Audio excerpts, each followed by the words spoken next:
जीना और जानना तो आसान है, लेकिन कहना बहुत कठिन है। जैसे कोई मछली से पूछे कि सागर क्या है, तो मछली कह सकती है ये है सागर, ये रहा, चारों तरफ वही है। लेकिन कोई पूछे कि कहो क्या है, बताओ मत, तो बहुत कठिन हो जाएगा मछली को। आदमी के जीवन में भी जो श्रेष्ठ है, सुंदर है और सत्य है, उसे जिया जा सकता, जाना जा सकता, हुआ जा सकता, लेकिन कहना बहुत मुश्किल है। और दुर्घटना और दुर्भाग्य यह है कि जिसमें जिया जाना चाहिए, जिसमें हुआ जाना चाहिए, उसके संबंध में मनुष्य जाति 5-6 हजार वर्ष से केवल बातें कर रही है। प्रेम की बात चल रही है, प्रेम के गीत गाए जा रहे हैं, प्रेम के भजन गाए जा रहे हैं, और प्रेम का मनुष्य के जीवन में कोई स्थान नहीं है। अगर आदमी के भीतर खोजने जाएं तो प्रेम से ज्यादा असत्य शब्द दूसरा नहीं मिलेगा। और जिन लोगों ने प्रेम को असत्य सिद्ध कर दिया है और जिन्होंने प्रेम की समस्त धाराओं को अवरुद्ध कर दिया है, और बड़ा दुर्भाग्य यह है कि लोग समझते हैं वे ही प्रेम के जन्मदाता भी हैं। धर्म प्रेम की बातें करता है, लेकिन आज तक जिस प्रकार का धर्म मनुष्य जाति के ऊपर दुर्भाग्य की भांति छाया हुआ है, उस धर्म ने ही मनुष्य के जीवन से प्रेम के सारे द्वार बंद कर दिए। और न इस संबंध में पूरब और पश्चिम में कोई फर्क है, न हिंदुस्तान में और न अमेरिका में कोई फर्क है। मनुष्य के जीवन में प्रेम की धारा प्रकट ही नहीं हो पाई, और नहीं हो पाई तो हम दोष देते हैं कि मनुष्य ही बुरा है, इसलिए नहीं प्रकट हो पाई। हम दोष देते हैं कि मन ही जहर है, इसलिए प्रकट नहीं हो पाई। मन जहर नहीं है, और जो लोग मन को जहर कहते रहे, उन्होंने ही प्रेम को जहरीला कर दिया, प्रेम को प्रकट नहीं होने दिया। मन जहर हो कैसे सकता है? इस जगत में कुछ भी जहर नहीं है। परमात्मा के सारे उपक्रम में कुछ भी विष नहीं है, सब अमृत है। लेकिन आदमी ने सारे अमृत को जहर कर लिया है, और इस जहर करने में शिक्षक, साधु संत और तथाकथित धार्मिक लोगों का सबसे ज्यादा हाथ है। इस बात को थोड़ा समझ लेना जरूरी है, क्योंकि अगर ये बात दिखाई न पड़े तो मनुष्य के जीवन में कभी भी प्रेम भविष्य में भी नहीं हो सकेगा। क्योंकि जिन कारणों से प्रेम नहीं पैदा हो सका है, उन्हीं कारणों को हम प्रेम प्रकट करने के आधार और कारण बना रहे हैं। हालतें ऐसी हैं कि गलत सिद्धांतों को अगर हजारों वर्ष तक दोहराया जाए तो फिर हम ये भूल ही जाते हैं कि सिद्धांत गलत हैं, और दिखाई पड़ने लगता है कि आदमी गलत है, क्योंकि उन सिद्धांतों को पूरा नहीं कर पा रहा है। मैंने सुना है एक सम्राट के महल के नीचे से एक पंखा बेचने वाला गुजरता था और जोर से चिल्ला रहा था कि अनूठे और अद्भुत पंखे मैंने निर्मित किए। ऐसे पंखे कभी भी नहीं बनाए गए, ये पंखे कभी देखे भी नहीं गए हैं। सम्राट ने खिड़की से झांक के देखा कि कौन है जो अनूठे पंखे ले आया। सम्राट के पास सब तरह के पंखे थे, दुनिया के कोने कोने में जो मिल सकते थे। और नीचे देखा, गलियारे में खड़ा हुआ एक आदमी, साधारण 2-2 पैसे के पंखे होंगे, और चिल्ला रहा है कि अनूठे, अद्वितीय। उस आदमी को ऊपर बुलाया और पूछा कि इन पंखों में क्या खूबी है, दाम क्या है इन पंखों के। उस पंखे वाले ने कहा कि महाराज, दाम ज्यादा नहीं है, पंखे को देखते हुए दाम बहुत कम है, सिर्फ 100 रुपए का पंखा है। सम्राट ने कहा 100 रुपए? ये 2 पैसे का पंखा जो बाजार में जगह जगह मिलता है, 100 रुपए दाम, क्या है इसकी खूबी? उस आदमी ने कहा खूबी, ये पंखा 100 वर्ष चलता है, 100 वर्ष के लिए गारंटी है, 100 वर्ष से कम में खराब नहीं होता है। सम्राट ने कहा इसको देख के तो ऐसा लगता है कि सप्ताह भी चल जाए, पूरा तो मुश्किल है। धोखा देने की कोशिश कर रहे हो, सरासर बेईमानी, और वो भी सम्राट के सामने। उस आदमी ने कहा, आप मुझे भली भांति जानते हैं, इसी गलिहारे में रोज पंखे बेचता हूं, 100 रुपए दाम है इसके, और अगर 100 वर्ष न चले तो जिम्मेदार मैं हूं, रोज तो नीचे मौजूद होता हूं, और फिर आप सम्राट हैं, आपको धोखा देके जाऊंगा कहां। वो पंखा खरीद लिया गया। सम्राट को विश्वास तो न था, लेकिन आश्चर्य भी था कि यह आदमी सरासर झूठ बोल रहा है, किस बल पर बोल रहा है। पंखा 100 रुपए में खरीद लिया गया और उससे कहा कि 7वें दिन तुम उपस्थित हो जाना। 2-4 दिन में ही पंखे की डंडी बाहर निकल गई, 7वें दिन तो वो बिल्कुल मुर्दा हो गए। लेकिन सम्राट ने सोचा कि शायद पंखे वाला आएगा नहीं, लेकिन ठीक समय पर 7वें दिन वो पंखे वाला हाजिर हो गया। उसने कहा, कहो महाराज।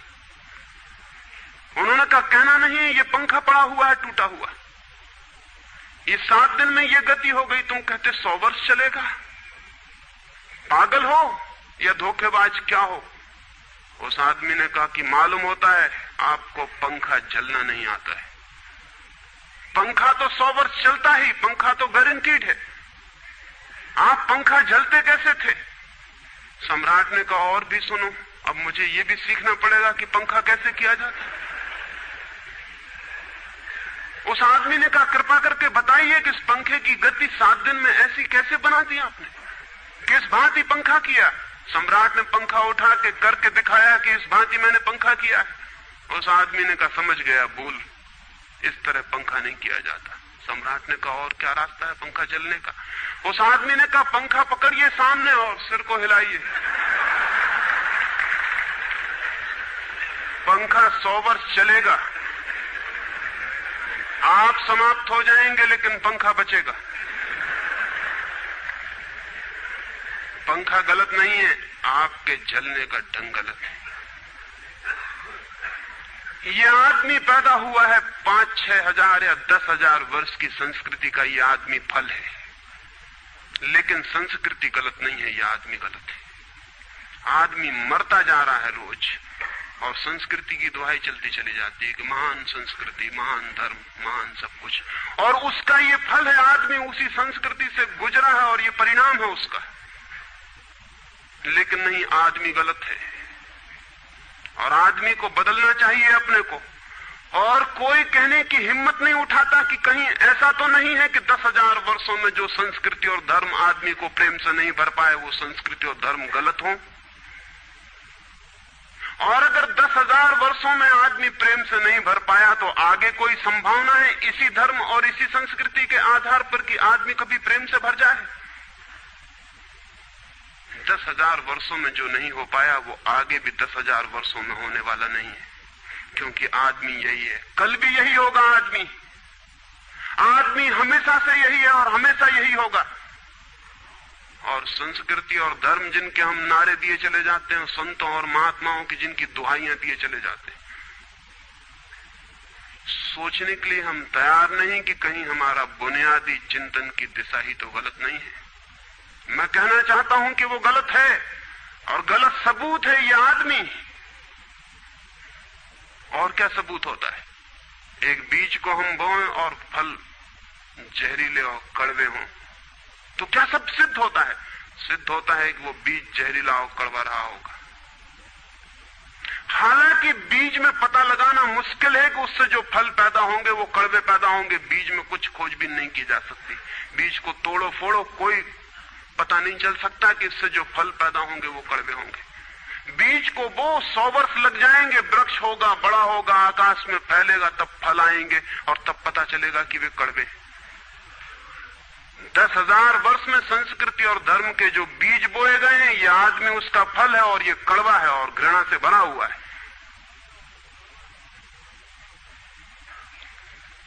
लेकिन उसी की दुहाई दिए चले जाते हैं हम, और सोचते हैं उससे प्रेम हो जाएगा। मैं आपसे कहना चाहता हूं, उससे प्रेम नहीं हो सकता है, क्योंकि प्रेम के पैदा होने की जो बुनियादी संभावना है, धर्मों ने उसकी ही हत्या कर दी है और उसमें ही जहर घोल दिया है। मनुष्य से भी ज्यादा प्रेम पशुओं और पक्षियों में और पौधों में दिखाई पड़ता है, जिनके पास न कोई संस्कृति है न कोई धर्म है।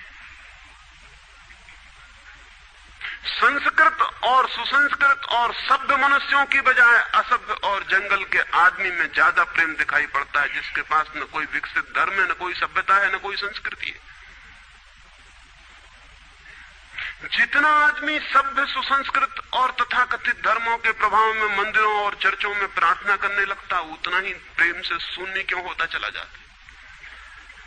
जरूर कुछ कारण है, और दो कारणों पर मैं विचार करना चाहता हूं। अगर वे ख्याल में आ जाएं तो प्रेम के अवरुद्ध स्रोत टूट सकते हैं और प्रेम की गंगा बह सकती है। वो हर आदमी के भीतर है, उसे कहीं से लाना नहीं है। प्रेम कोई ऐसी बात नहीं है कि कहीं खोजने जाना है उसे, वो है, वो प्राणों की प्यास है हर एक के भीतर, वो प्राणों की सुगंध है प्रत्येक के भीतर, लेकिन चारों तरफ से परकोटा है उसके और वो प्रकट नहीं हो पाती। सब तरफ पत्थर की दीवार है और वो झरने नहीं फूट पाते। तो प्रेम की खोज और प्रेम की साधना कोई पॉजिटिव, कोई विधायक खोज और साधना नहीं है कि हम जाएं और कहीं प्रेम सीख लें। एक मूर्तिकार एक पत्थर को तोड़ रहा था, कोई देखने गया था कि मूर्ति कैसे बनाई जाती है। उसने देखा कि मूर्ति तो बिल्कुल नहीं बनाई जा रही, सिर्फ छेनी और हथौड़े से पत्थर तोड़ा जा रहा है। तो उस आदमी ने पूछा कि आप क्या कर रहे हैं, मूर्ति नहीं बनाएंगे? मैं तो मूर्ति का बनना देखने आया हूं, आप तो सिर्फ पत्थर तोड़ रहे हैं। उस मूर्तिकार ने कहा कि मूर्ति तो पत्थर के भीतर छिपी है, उसे बनाने की जरूरत नहीं है, सिर्फ उसके ऊपर जो व्यर्थ पत्थर जुड़ा है उसे अलग कर देने की जरूरत है और मूर्ति प्रकट हो जाएगी। मूर्ति बनाई नहीं जाती, मूर्ति सिर्फ आविष्कृत होती है, डिस्कवर होती है, अनावृत होती है, उगाड़ी जाती है। मनुष्य के भीतर प्रेम छिपा है, सिर्फ उगाड़ने की बात है, उसे पैदा करने का सवाल नहीं है, अनावृत करने की बात है। कुछ है जो हमने ऊपर से ओढ़ा हुआ है, जो उसे प्रकट नहीं होने देता। एक चिकित्सक से जाके आप पूछें कि स्वास्थ्य क्या है, और दुनिया का कोई चिकित्सक नहीं बता सकता कि स्वास्थ्य क्या है। बड़े आश्चर्य की बात है, स्वास्थ्य पर ही तो सारा चिकित्सा शास्त्र खड़ा है, सारी मेडिकल साइंस खड़ी है, और कोई नहीं बता सकता कि स्वास्थ्य क्या है। लेकिन चिकित्सक से पूछें कि स्वास्थ्य क्या है, तो वो कहेगा बीमारियों के बाबत हम बता सकते हैं कि बीमारियां क्या हैं, उनके लक्षण हमें पता है, एक एक बीमारी का अलग अलग परिभाषा हमें पता है। स्वास्थ्य का हमें कोई भी पता नहीं है। इतना हम कह सकते हैं कि जब कोई बीमारी नहीं होती तो जो होता है वो स्वास्थ्य है। स्वास्थ्य तो मनुष्य के भीतर छिपा है, इसलिए मनुष्य की परिभाषा के बाहर है। बीमारी बाहर से आती है, इसलिए बाहर से परिभाषा की जा सकती है। स्वास्थ्य भीतर से आता है, उसकी कोई परिभाषा नहीं की जा सकती। इतना ही हम कह सकते हैं कि बीमारियों का अभाव स्वास्थ्य है। लेकिन ये स्वास्थ्य की कहां परिभाषा हुई? स्वास्थ्य के संबंध में तो हमने कुछ भी ना कहा कि बीमारियां नहीं है, तो बीमारियों के संबंध में कहा। सच ये है कि स्वास्थ्य पैदा नहीं करना होता, या तो छिप जाता है बीमारियों में, या बीमारियां हट जाती हैं तो प्रकट हो जाता है। स्वास्थ्य हम में है, स्वास्थ्य हमारा स्वभाव है। प्रेम हम में है, प्रेम हमारा स्वभाव है। इसलिए ये बात गलत है कि मनुष्य को समझाया जाए कि तुम प्रेम पैदा करो। सोचना यह है कि प्रेम पैदा क्यों नहीं हो पा रहा है, बाधा क्या है, अड़चन क्या है, कहां रुकावट डाल दी गई। अगर कोई भी रुकावट ना हो तो प्रेम प्रकट होगा ही, उसे सिखाने की और समझाने की कोई भी जरूरत नहीं है। अगर मनुष्य के ऊपर गलत संस्कृति और गलत संस्कार की धाराएं और बाधाएं न हो तो हर आदमी प्रेम को उपलब्ध होगा ही, ये अनिवार्यता है। प्रेम से कोई बच ही नहीं सकता, प्रेम स्वभाव है। गंगा बहती है हिमालय से, बहेगी गंगा, उसके प्राण है, उसके पास जल है, वो बहेगी और सागर को खोज ही लेगी। न किसी पुलिस वाले से पूछेगी, न किसी पुरोहित से पूछेगी कि सागर कहां है। देखा किसी गंगा को चौरस्ते पर खड़े होकर पूछते कि सागर कहां है? उसके प्राणों में है छिपी सागर की खोज और ऊर्जा है, तो पहाड़ तोड़ेगी, मैदान तोड़ेगी और पहुंच जाएगी सागर तक। सागर कितने ही दूर हो, कितना ही छिपा हो, खोज ही लेगी। और कोई रास्ता नहीं है, कोई गाइड बुक नहीं है कि जिससे पता लगा ले कि कहां से जाना है, लेकिन पहुंच जाती है। लेकिन बांध बांध दिए जाएं, चारों तरफ परकोटे उठा दिए जाएं, प्रकृति की बाधाओं को तोड़ के तो गंगा सागर तक पहुंच जाती है, लेकिन अगर आदमी की इंजीनियरिंग की बाधाएं खड़ी कर दी जाएं तो हो सकता है गंगा सागर तक न पहुंच पाए। ये भेद समझ लेना जरूरी है। प्रकृति की कोई भी बाधा असल में बाधा नहीं है, इसलिए गंगा सागर तक पहुंच जाती है, हिमालय को काट के पहुंच जाती है। लेकिन अगर आदमी इजाद करे, इंतजाम करे, तो गंगा को सागर तक नहीं भी पहुंचने दे सकता है। प्रकृति का तो एक सहयोग है, प्रकृति तो एक हार्मनी है। वहां जो बाधा भी दिखाई पड़ती है वो भी शायद शक्ति को जगाने के लिए चुनौती है। वहां जो विरोध भी दिखाई पड़ता है वो भी शायद भीतर प्राणों में जो छिपा है उसे प्रकट करने के लिए बुलावा है। वहां शायद कोई बाधा नहीं है। वहां हम बीज को दबाते हैं जमीन में, दिखाई पड़ता है कि जमीन की एक परत बीज के ऊपर पड़ी है, बाधा दे रही, लेकिन वो बाधा नहीं दे रही। अगर वो परत ना होगी तो बीज अंकुरित भी नहीं हो पाएगा। ऐसे दिखाई पड़ता है कि एक परत जमीन की बीज को नीचे दबा रही है, लेकिन वो परत दबा इसलिए रही है ताकि बीज दबे, गले और टूट जाए और अंकुर बन जाए। ऊपर से दिखाई पड़ता है वो जमीन बाधा दे रही, लेकिन वो जमीन मित्र है और सहयोग कर रही बीज को प्रकट करने में। प्रकृति तो एक हार्मनी है, एक संगीतपूर्ण लयबद्धता है, लेकिन आदमी ने जो जो निसर्ग के ऊपर इंजीनियरिंग की है, जो जो उसने अपने यांत्रिक धारणाओं को ठोंकने की और बिठाने की कोशिश की है, उससे गंगाएं रुक गई हैं, जगह जगह अवरुद्ध हो गई हैं। और फिर आदमी को दोष दिया जाता है। किसी बीज को दोष देने की जरूरत नहीं है। अगर वो पौधा न बन पाए तो हम कहेंगे कि जमीन नहीं मिली होगी, ठीक, पानी नहीं मिला होगा, ठीक, सूरज की रोशनी नहीं मिली होगी, ठीक। लेकिन आदमी के जीवन में खिल न पाए फूल प्रेम का तो हम कहते हैं तुम हो जिम्मेवार। और कोई नहीं कहता कि भूमि ना मिली होगी, ठीक, पानी ना मिला होगा, ठीक, सूरज की रोशनी ना मिली होगी, ठीक। इसलिए यह आदमी का पौधा अवरुद्ध रह गया, विकसित नहीं हो पाया, फूल तक नहीं पहुंच पाया। मैं आपसे कहना चाहता हूं कि बुनियादी बाधाएं आदमी ने खड़ी की हैं। प्रेम की गंगा तो बह सकती है और परमात्मा के सागर तक पहुंच सकती है। आदमी बना उसलिए है कि वो बहे और प्रेम बहे और परमात्मा तक पहुंच जाए, लेकिन हमने कौन सी बाधाएं खड़ी कर दी? पहली बात, आज तक मनुष्य की सारी संस्कृतियों ने सेक्स का, काम का, वासना का विरोध किया है। इस विरोध ने मनुष्य के भीतर प्रेम के जन्म की संभावना तोड़ दी, नष्ट कर दी। इस निषेध ने, क्योंकि सच्चाई यह है कि प्रेम की सारी यात्रा का प्राथमिक बिंदु काम है, सेक्स है। प्रेम की यात्रा का जन्म गंगोत्री, जहां से गंगा पैदा होगी प्रेम की, वो सेक्स है, वो काम है। और उसके सब दुश्मन है, सारी संस्कृतियां और सारे धर्म और सारे गुरु और सारे महात्मा। तो गंगोत्री पर ही चोट कर दी, वहीं रोक दिया। पाप है काम, अधम है काम, जहर है काम। और हमने सोचा भी नहीं कि काम की ऊर्जा ही, सेक्स एनर्जी ही अंततः प्रेम में परिवर्तित होती और रूपांतरित होती।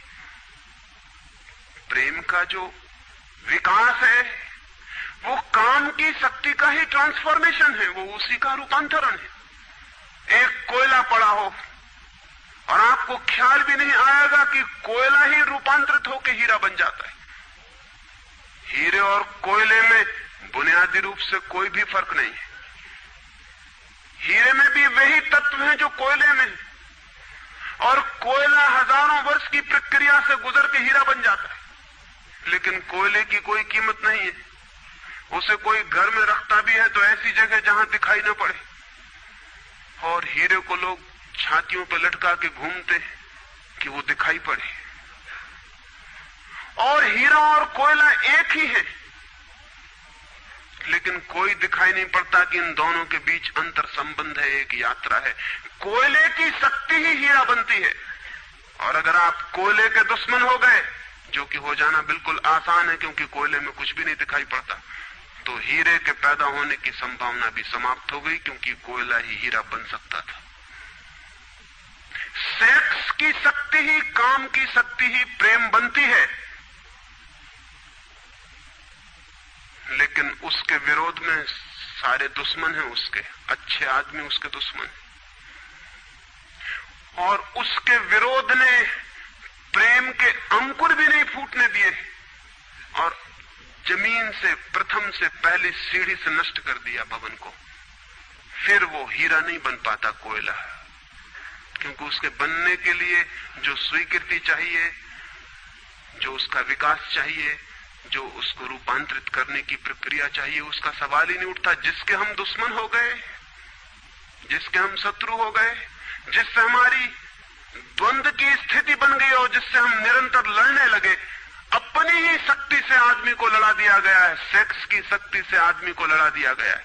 और शिक्षाएं दी जाती हैं कि द्वंद्व छोड़ना चाहिए, कॉन्फ्लिक्ट छोड़नी चाहिए, लड़ना नहीं चाहिए, और सारी शिक्षाएं बुनियाद में सिखा रही हैं कि लड़ो, मन जहर है तो मन से लड़ो, जहर से तो लड़ना पड़ेगा, सेक्स पाप है तो उससे लड़ो। और ऊपर से कहा जा रहा है कि द्वंद्व छोड़ो। जिन शिक्षाओं के आधार पर मनुष्य द्वंद्व से भर रहा है, वही शिक्षाएं दूसरी तरफ कह रही कि द्वंद्व छोड़ो। एक तरफ आदमी को पागल बनाओ और दूसरी तरफ पागल खाने खोलो कि उनका इलाज करना है। एक तरफ कीटाणु फैलाओ बीमारियों के, और फिर अस्पताल खोलो कि बीमारियों का इलाज यहां किया जाता है। एक बात समझ लेनी जरूरी है संबंध में, मनुष्य कभी भी काम से मुक्त नहीं हो सकेगा। काम उसके जीवन का प्राथमिक बिंदु है, उसी से जन्म होता है। परमात्मा ने काम की शक्ति को ही, सेक्स को ही सृष्टि का मूल बिंदु स्वीकार किया है। और परमात्मा जिसे पाप नहीं समझ रहा, महात्मा उसे पाप बता रहे हैं। अगर परमात्मा उसे पाप समझता है तो परमात्मा से बड़ा पापी इस पृथ्वी पर, इस जगत में, इस विश्व में कोई भी नहीं है। फूल खिला हुआ दिखाई पड़ रहा है, कभी सोचा है कि फूल का खिल जाना भी सेक्सुअल एक्ट है? फूल का खिल जाना भी काम की एक घटना है, वासना की एक घटना है। फूल में है क्या उसके खिल जाने में? उसके खिल जाने में कुछ भी नहीं है। वे बिंदु हैं, पराग के, वीरी के कण हैं, जिन्हें तितलियां उड़ा के दूसरे फूलों पे ले जाएंगी और नया जन्म देंगी। एक मोर नाच रहा है और कवि गीत गा रहे हैं, और संत भी देख के प्रसन्न होंगे, लेकिन उन्हें ख्याल नहीं कि नृत्य एक सेक्सुअल एक्ट है। मोर पुकार रहा है अपनी प्रेयसी को या अपने प्रेमी को, वो नृत्य किसी को रिझाने के लिए। पपीहा गीत गा रहा है, कोयल बोल रही है। एक आदमी जवान हो गया है, एक युवती सुंदर होकर विकसित हो गई है। वो सब की सब सेक्सुअल एनर्जी की अभिव्यक्तियां हैं, वो सब का सब काम का ही रूपांतरण, वो सब का सब काम की ही अभिव्यक्ति, काम की ही अभिव्यंजना है। सारा जीवन, सारी अभिव्यक्ति, सारी फ्लावरिंग काम की है, और उस काम के खिलाफ संस्कृति और धर्म आदमी के मन में जहर डाल रहे हैं, उससे लड़ाने की कोशिश कर रहे हैं। मौलिक शक्ति से मनुष्य को उलझा दिया है लड़ने के लिए, इसलिए मनुष्य दीनहीन, प्रेम से रिक्त और थोथा और नाकुछ हो गया है। काम से लड़ना नहीं है, काम के साथ मैत्री स्थापित करनी है और काम की धारा को और ऊंचाइयों तक ले जाना है। किसी ऋषि ने किसी वधू को, 9 वर और वधू को आशीर्वाद देते हुए कहा था कि तेरे 10 पुत्र पैदा हों और अंततः तेरा पति तेरा 11वां पुत्र हो जाए।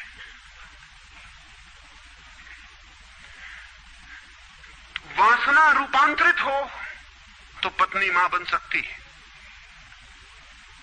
वासना रूपांतरित हो तो काम प्रेम बन सकता है, लेकिन काम ही प्रेम बनता है। काम की ऊर्जा ही प्रेम की ऊर्जा में विकसित होती है, फलित होती है। लेकिन हमने मनुष्य को भर दिया है काम के विरोध में। इसका परिणाम यह हुआ कि प्रेम तो पैदा नहीं हो सका, क्योंकि वो तो आगे का विकास था, काम की स्वीकृति से आता। प्रेम तो विकसित नहीं हुआ, और काम के विरोध में खड़े होने के कारण मनुष्य का चित्त ज्यादा से ज्यादा कामुक और सेक्सुअल होता चला गया। हमारे सारे गीत, हमारी सारी कविताएं, हमारे चित्र, हमारी पेंटिंग्स, हमारे मंदिर, हमारी मूर्तियां सब घूम फिर के सेक्स के आसपास केंद्रित हो गई। हमारा मन ही सेक्स के आसपास केंद्रित हो गया। इस जगत में कोई भी पशु मनुष्य की भांति सेक्सुअल नहीं है। मनुष्य 24 घंटे सेक्सुअल हो गया। उठते बैठते सोते जागते सेक्स ही सब कुछ हो गया। उसके प्राण में एक घाव हो गया, विरोध के कारण, दुश्मनी के कारण, शत्रुता के कारण। जो जीवन का मूल था उससे मुक्त तो हुआ नहीं जा सकता था, लेकिन उससे लड़ने की चेष्टा में सारा जीवन रुग्ण जरूर हो सकता था, वो रुग्ण हो गया है। और ये जो मनुष्य जाति इतनी ज्यादा कामुक दिखाई पड़ रही है, इसके पीछे तथाकथित धर्मों और संस्कृति का बुनियादी हाथ है। इसके पीछे बुरे लोगों का नहीं, सज्जनों और संतों का हाथ है। और जब तक मनुष्य जाति सज्जनों और संतों के इस अनाचार से मुक्त नहीं होती, तब तक प्रेम के विकास की कोई संभावना नहीं। मुझे एक घटना याद आती है। एक फकीर अपने घर से निकला था, किसी मित्र के पास मिलने जा रहा है। निकला है कि घोड़े पर उसका चढ़ा हुआ एक बचपन का दोस्त घर आके सामने खड़ा हो गया। उसने कहा कि दोस्त तुम घर पे रुको, वर्षों से प्रतीक्षा करता था कि तुम आओगे तो बैठेंगे और बात करेंगे, और दुर्भाग्य कि मुझे किसी मित्र से मिलने जाना है, मैं वचन दे चुका हूं तो मैं वहां जाऊंगा, घंटे भर में जल्दी से जल्दी लौट आऊंगा, तब तक तुम विश्राम करो। उसके मित्र ने कहा कि मुझे तो चैन नहीं है, अच्छा होगा कि मैं तुम्हारे साथ ही चला चलूं। लेकिन उसने कहा कि मेरे कपड़े सब गंदे हो गए धूल से रास्ते की, अगर तुम्हारे पास कुछ अच्छा कपड़ा हो तो मुझे दे दो, तो मैं डाल लूं और साथ हो जाऊं। निश्चित था उस फकीर के पास किसी सम्राट ने उसे एक बहुमूल्य कोट, एक पगड़ी और धोती भेंट की थी। उसने संभाल के रखी थी, कभी जरूरत पड़ेगी तो पहनूंगा। वो जरूरत नहीं आई थी, निकाल के ले आया खुशी में। मित्र ने जब पहन ली तब उसे थोड़ी ईर्ष्या पैदा हुई।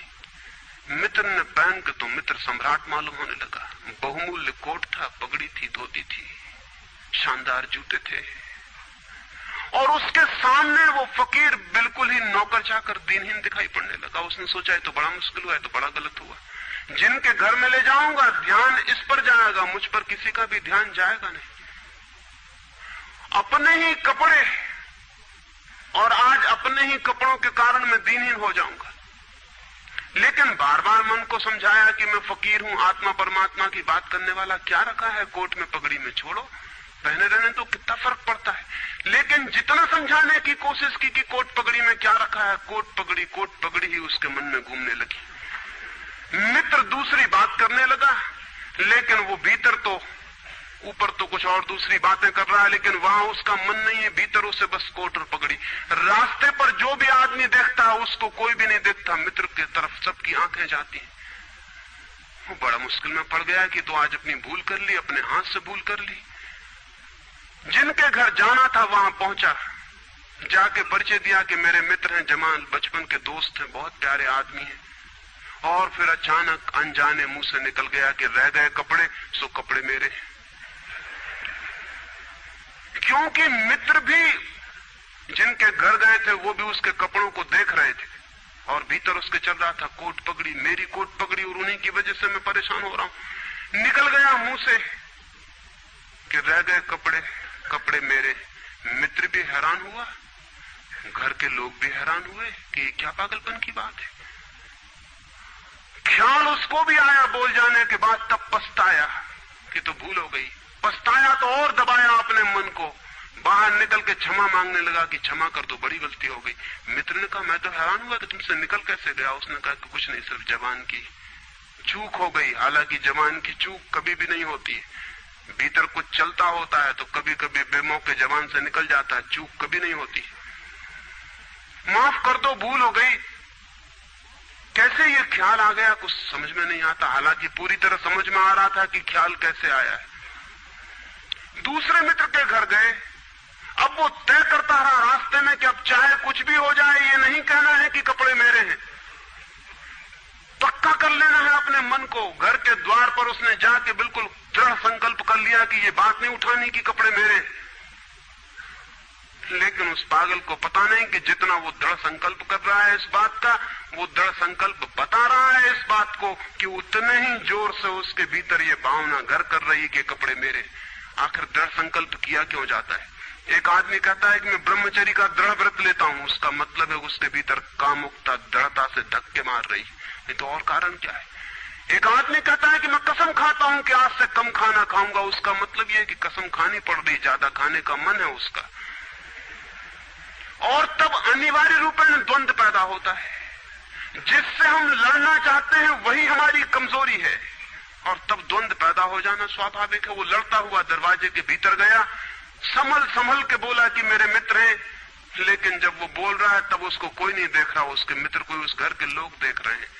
तब फिर उसे ख्याल आया कि मेरा कोट, मेरी पगड़ी। उसने कहा कि दृढ़ता से कसम खाई, इसकी बात नहीं उठानी। मेरा क्या है कपड़ा लत्ता? कपड़े लत्ते किसी के होते हैं, ये तो सब संसार है, ये तो सब माया है। लेकिन ये सब समझा रहा है, लेकिन असलियत तो बाहर से भीतर, भीतर से बाहर हो रही। समझाया कि मेरे मित्र हैं, बचपन के दोस्त हैं, बहुत प्यारे आदमी हैं, रह गए कपड़े, कपड़े उन्हीं के हैं, मेरे नहीं है। पर घर के लोगों को ख्याल आया कि कपड़े उन्हीं के हैं, मेरे नहीं है। आज तक ऐसा परिचय कभी देखा नहीं गया था। बाहर निकल के क्षमा मांगने लगा कि बड़ी भूल हुई जा रही, मैं क्या करूं क्या ना करूं, ये क्या हो गया है मुझे। आज तक मेरी जिंदगी में कपड़ों ने इस तरह से मुझे नहीं पकड़ा था, किसी को नहीं पकड़ा। लेकिन अगर तरकीब उपयोग में करें तो कपड़े पकड़ ले सकते हैं।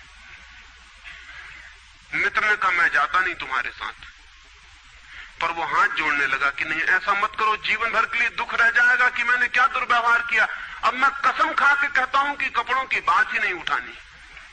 मैं बिल्कुल भगवान की कसम खाता हूं कि कपड़ों की बात नहीं उठानी। और कसम खाने वालों से हमेशा सावधान रहना जरूरी है, क्योंकि जो भी कसम खाता है उसके भीतर उस कसम से भी मजबूत कोई बैठा है जिसके खिलाफ वो कसम खा रहा है। और वो जो भीतर बैठा है वो ज्यादा भीतर है, कसम ऊपर है और बाहर है। कसम चेतन मन से खाई गई है और जो भीतर बैठा है वो अचेतन की परतों तक समाया हुआ है। अगर मन के 10 हिस्से कर दें तो कसम एक हिस्से ने खाई है, 9 हिस्से उल्टा भीतर खड़ा हुआ है। ब्रह्मचर्य की कसमें एक हिस्सा खा रहा है मन का, और 9 हिस्सा परमात्मा की दुहाई दे रहा है। वो जो परमात्मा ने बनाया है वो उसके लिए कहा चला जा रहा है, कहे चला जा रहा है। गए तीसरे मित्र के घर। अब उसने बिल्कुल ही अपनी सांसों तक पे संयम कर रखा है। संयमी आदमी बड़े खतरनाक होते हैं, क्योंकि उनके भीतर ज्वालामुखी उबल रहा है और ऊपर से वो संयम साधे हुए हैं। और इस बात को स्मरण रखना कि जिस चीज को साधना पड़ता है, साधने में इतना श्रम लग जाता है कि साधना पूरे वक्त हो नहीं सकती, फिर शिथिल होना पड़ेगा, विश्राम करना पड़ेगा। अगर मैं जोर से मुट्ठी बांध लूं तो कितनी देर बांधे रख सकता हूं? 24 घंटे। जितने जोर से बांधूंगा उतने ही जल्दी थक जाऊंगा और मुट्ठी खुल जाएगी। जिस चीज में भी श्रम करना पड़ता है, जितना ज्यादा श्रम करना पड़ता उतने जल्दी थकान आ जाती, शक्ति खत्म हो जाती और उल्टा होना शुरू हो जाता। मुट्ठी बांधी जितने जोर से उतने ही जल्दी मुट्ठी खुल जाएगी। मुट्ठी खुली रखी जा सकती है 24 घंटे, लेकिन बांध के नहीं रखी जा सकती है। जिस काम में श्रम पड़ता है उस काम को आप जीवन नहीं बना सकते, कभी सहज नहीं हो सकता वो काम। श्रम पड़ेगा, फिर विश्राम का वक्त आएगा ही। इसलिए जितना सदा हुआ संत होता है उतना ही खतरनाक आदमी होता है, क्योंकि उसका विश्राम का वक्त आएगा। 24 घंटे में घंटे भर को उसे शिथिल होना पड़ेगा। उसी बीच दुनिया भर के पाप उसके भीतर खड़े हो जाएंगे, नरक सामने आ जाएगा। तो उसने बिल्कुल ही अपने को सांस रोक लिया और कहा कि अब कसम खाता हूं कि इन कपड़ों की बात ही नहीं उठानी। लेकिन आप सोच लें उसकी हालत। अगर आप थोड़े बहुत भी धार्मिक आदमी होंगे तो आपको अपने अनुभव से भी पता चल सकता है कि उसकी क्या हालत हुई होगी। अगर आपने कसम खाई हो, व्रत लिए हो, संकल्प साधे हो, तो आपको भली भांति पता होगा कि भीतर क्या हालत हो जाती है। भीतर गया, उसके माथे से पसीना चू रहा है, इतना श्रम पड़ रहा है। मित्र डरा हुआ है उसके पसीने को देखकर कि वो उसकी सब नसें खिंची हुई हैं। वो बोल रहा है एक एक शब्द कि मेरे मित्र हैं, बड़े पुराने दोस्त हैं, बहुत अच्छे आदमी हैं। और एक क्षण को वो रुका, जैसे भीतर से कोई जोर का धक्का आया हो और सब बह गया, बाढ़ आ गई और सब बह गया। और उसने कह गया रह गए कपड़े की बात, तो मैंने कसम खा ली है कि कपड़े की बात ही नहीं करनी।